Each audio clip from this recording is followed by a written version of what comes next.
Hi friends, welcome to my YouTube channel. ಯಾರೆಲ್ಲ ಹೊಸದಾಗಿ ನನ್ನ ಯೂಟ್ಯೂಬ್ ಚಾನಲ್ನ ನೋಡ್ತಾ ಇದ್ದೀರೋ ಸಬ್ಸ್ಕ್ರೈಬ್ ಮಾಡ್ಕೊಳ್ಳಿ, ಹಾಗೆ ಪಕ್ಕದಲ್ಲಿರೋ ಬೆಲ್ಲೈಕನ್ನ ಕ್ಲಿಕ್ ಮಾಡ್ಕೊಳ್ಳಿ. Hi friends, good morning. ಎಲ್ಲರೂ ಹೇಗಿದ್ದೀರಾ? ಐ ಹೋಪ್ ಎಲ್ಲರೂ ಚೆನ್ನಾಗಿದ್ದೀರಾ ಅಂದ್ಕೊಂಡಿದ್ದೀನಿ. ಇವತ್ತೊಂದು ಕೊತ್ತಂಬರಿ ಸೊಪ್ಪಿಂದು ರೈಸ್ ಮಾಡ್ತಾಯಿದ್ದೀನಿ. ಹೇಗೆ ಮಾಡೋದಂತ ತೋರಿಸ್ತೀನಿ.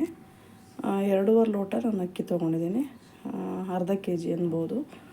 ಆಮೇಲೆ ಒಂದು 10 ಹಸಿಮೆಣಸಿನ್ಕಾಯಿ ಮತ್ತು ಈರುಳ್ಳಿ 2 ತೊಗೊಂಡಿದ್ದೀನಿ. ಮತ್ತು ಬೆಳ್ಳುಳ್ಳಿ, ಇದು ರುಬ್ಬೋದಕ್ಕೆ ಈ ಮಸಾಲೆ. ಬೆಳ್ಳುಳ್ಳಿ 1-1.5 ಗೆಡ್ಡೆಯಷ್ಟು ತೊಗೊಂಡಿದ್ದೀನಿ. ಮತ್ತು ಶುಂಠಿ 1 ಇಂಚಷ್ಟು ಶುಂಠಿ, ಮತ್ತು 2 ಟೊಮೊಟೊ ತೊಗೊಂಡಿದ್ದೀನಿ. ಪುದೀನ ಸ್ವಲ್ಪ ತೊಗೊಂಡಿದ್ದೀನಿ. ಕೊತ್ತಂಬರಿ ಸೊಪ್ಪನ್ನ ಜಾಸ್ತಿ ತೊಗೊಂಡಿದ್ದೀನಿ.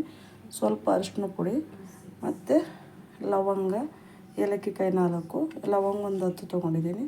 ಮತ್ತು ಇದು ಅನಾನಸ್ ಹೂವು, ಮತ್ತು ಒಂದು ಬ್ಲ್ಯಾಕ್ ಏಲಕ್ಕಿ ಅಂತ ಬರುತ್ತೆ ಅದೊಂದು, ಮತ್ತು ಪಲಾವ್ ಎಲೆ, ಮರಾಠಿ ಮೊಗ್ಗು, ಒಂದು ಚಕ್ಕೆ ತೊಗೊಂಡಿದ್ದೀನಿ.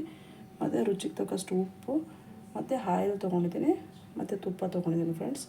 ಇವಾಗ ಇದನ್ನೆಲ್ಲ ಸ್ವಲ್ಪ ನೀರು ಹಾಕ್ಬಿಟ್ಟು ರುಬ್ಕೊಂಬರೋಣ, ಮತ್ತು ಆಮೇಲೆ ಹೇಗೆ ಮಾಡೋದಂತ ತೋರಿಸ್ತೇನೆ. ಆಮೇಲೆ ಅಷ್ಟರಲ್ಲಿ ಇದನ್ನು ಅಕ್ಕಿನ ಒಂದು 2-3 ಸರಿ ಚೆನ್ನಾಗಿ ತೊಳೆದ್ಬಿಟ್ಟು ಒಂದು 10 ಮಿನಿಟ್ಸ್ ನೆನೆಸಿಟ್ಕೋಬೇಕು. ನೋಡಿ ಫ್ರೆಂಡ್ಸ್, ಇವಾಗ ಕುಕ್ಕರ್ನ ಇಟ್ಟಿದ್ದೀನಿ ಬಿಸಿ ಆಗೋದಕ್ಕೆ. ಒಂದು 2-3 ಚಮಚದಷ್ಟು ಎಣ್ಣೆ ಹಾಕಿ, 1 ಸ್ಪೂನ್ ತುಪ್ಪ ಹಾಕ್ಕೊಳ್ಳಿ. ಫ್ರೆಂಡ್ಸ್, ಇವಾಗ ಡ್ರೈ ಮಸಾಲಾನ ಹಾಕ್ಕೊಳ್ತಾ ಇದ್ದೀನಿ. ಫ್ರೆಂಡ್ಸ್, ಕಟ್ ಮಾಡಿ ಇಟ್ಕೊಂಡ್ರೆ ಈರುಳ್ಳಿ ಹಾಕ್ಕೊಳ್ತಾ ಇದ್ದೀನಿ. ಫ್ರೆಂಡ್ಸ್, ಇದೊಂದು ಸ್ವಲ್ಪ ಹಸಿ ವಾಸನೆ ಹೋಗೋವರೆಗೂ ಫ್ರೈ ಮಾಡ್ಕೊಳ್ಳೋಣ. ಫ್ರೆಂಡ್ಸ್, ಸ್ವಲ್ಪ ಅರಿಶಿನ ಪುಡಿ ಹಾಕ್ಕೊಂಡು ಮಿಕ್ಸ್ ಮಾಡ್ಕೊಳ್ತಾ ಇದ್ದೀನಿ. ಫ್ರೆಂಡ್ಸ್, ನಾನಿವಾಗ ನೋಡಿ ಇದಕ್ಕೆ ಕೊತ್ತಂಬರಿ ಸೊಪ್ಪು ಜಾಸ್ತಿ ತೊಗೊಂಡಿದ್ದೀನಿ, ಪುದೀನ ಕಡಿಮೆ ತೊಗೊಂಡಿದ್ದೀನಿ, ಮತ್ತು ಶುಂಠಿ, ಬೆಳ್ಳುಳ್ಳಿ ಮತ್ತು ಟೊಮೊಟೊ, ಹಸಿಮೆಣಸಿನ್ಕಾಯಿ ಇದರಲ್ಲಿ ಹಾಕ್ಬಿಟ್ಟು ರುಬ್ಬಿದ್ದೀನಿ ಫ್ರೆಂಡ್ಸ್, ನೀರು ಹಾಕ್ಕೊಂಡು. ಇವಾಗ ಅದರಲ್ಲಿ ಹಾಕ್ಬಿಟ್ಟು ಮಿಕ್ಸ್ ಮಾಡ್ಕೊಳ್ತಾ ಇದ್ದೀನಿ.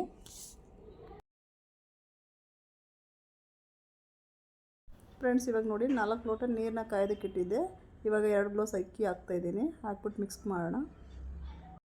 ಕುದ್ದು ಸ್ವಲ್ಪ ಅಕ್ಕಿ ಮೇಲೆ ಬಂದಂಗೆ ಆಗುತ್ತೆ. ಆ ಟೈಮ್ನಲ್ಲಿ ನೀವು ಲಿಡ್ನ ಕ್ಲೋಸ್ ಮಾಡಿ 2 ವಿಸಲ್ನ ಬರ್ಸ್ಕೊಡಿ. ತುಂಬ ಚೆನ್ನಾಗಿರುತ್ತೆ, ಉದುರಾಗಿರುತ್ತೆ. ಅಕ್ಕಿನ ನೆನೆಸೋ ಕಾರಣ ಏನು ಅಂದರೆ ತುಂಬ ಬಿಡಿಯಾಗಿ ಅನ್ನ ಬರುತ್ತೆ. 2 ವಿಸಲ್ ಸಾಕು ಫ್ರೆಂಡ್. ಸ್ವಲ್ಪ ಇದು ಅಕ್ಕಿ ಮೇಲೆ ಇದಾಗೋ ಥರ ಸ್ವಲ್ಪ ಕುದಿಯೋಕ್ಕೆ ಬರಲಿ. ಸುಮ್ಮನೆ ಕ್ಲೋಸ್ ಮಾಡಿರ್ತೀನಿ ಲಿಡ್ನ. ಫ್ರೆಂಡ್ಸ್, ಇವಾಗ ನೋಡಿ ಕುದಿಯೋದು ಸ್ಟಾರ್ಟ್ ಆಗಿದೆ, ಅಕ್ಕಿ ಮೇಲೆ ಬಂದಿದೆ. ಇವಾಗ ಲಿಡ್ ಕ್ಲೋಸ್ ಮಾಡಿಬಿಟ್ಟು 2 ವಿಸಲ್ ಬಸ್ಕೊಳ್ಳೋಣ. ಫ್ರೆಂಡ್ಸ್, ನಾನಿವಾಗ ಲಿಡ್ ಓಪನ್ ಮಾಡ್ಕೊಳ್ತಿದ್ದೀನಿ. ನೋಡಿ ಎಷ್ಟು ಚೆನ್ನಾಗಿ ಬಂದಿದೆ. ಇವಾಗ ತೋರಿಸ್ತೀನಿ. ಎಷ್ಟು ಚೆನ್ನಾಗಿ ಉದುರಾಗಿ ಬಂದಿದೆ ನೋಡಿ. ಇದನ್ನು ನಿಮ್ಮ ಮನೆಯಲ್ಲಿ ಮಾಡಿ ಹೇಗಿತ್ತು ಅಂತೇಳ್ಬಿಟ್ಟು ಕಮೆಂಟಲ್ಲಿ ತಿಳಿಸಿ. ಇದೇ ರೀತಿ ನನ್ನ ಚಾನಲ್ನ ಸಪೋರ್ಟ್ ಮಾಡ್ತಾಯಿರಿ. ಲೈಕ್ ಮಾಡಿ, ಶೇರ್ ಮಾಡಿ, ಸಬ್ಸ್ಕ್ರೈಬ್ ಮಾಡಿ. Thank you friends.